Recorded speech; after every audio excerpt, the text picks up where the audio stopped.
Business Matters, presented by the Guamanian Magazine. Some relief is in sight for the H2B labor crisis that was threatening to cripple the local construction industry.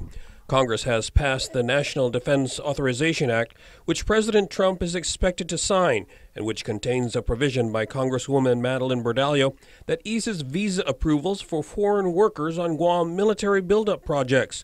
Labor Department Alien Certification Processing Administrator Greg Massey says it creates a new category. So your regular H2s, there's nothing changed, nothing different.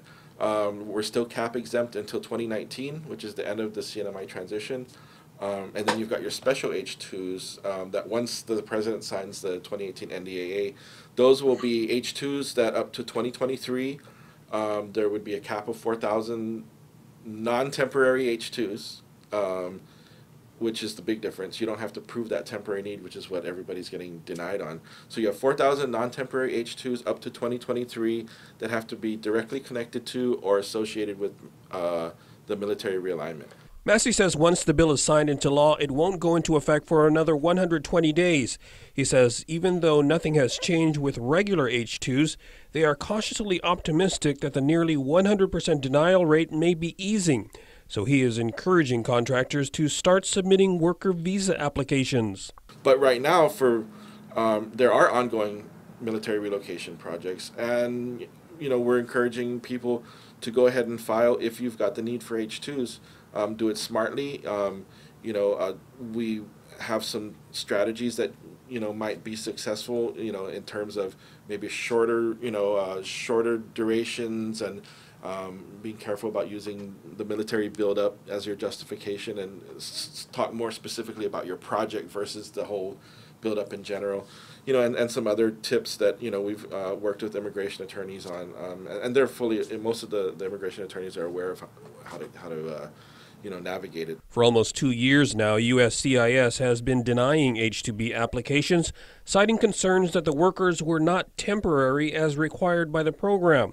This saw the numbers dwindle from more than 1,000 to less than 50 today. This prompted local leaders to lobby even harder with Washington. I've been, directly involved in a bunch of high-level conference calls. We met, in D.C.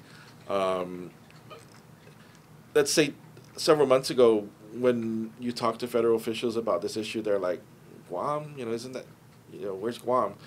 Now when we talk to them, they know the issues. We're not having to re-educate every time as we're on these conference calls and sending these letters and getting responses. They know the issues now, and that's a big thing. The governor has also insisted that what's approved for inside the military fence must also be extended outside the fence. He believes worker visas need to apply for private sector projects as well.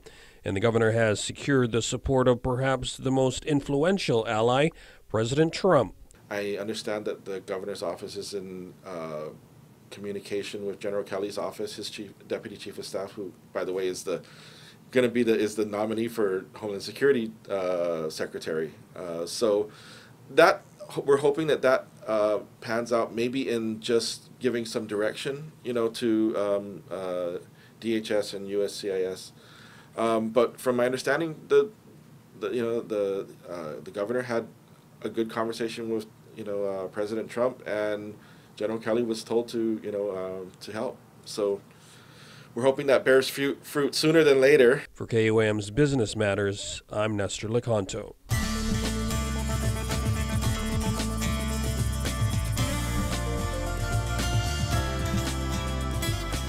Business Matters, presented by the Guamanian Magazine.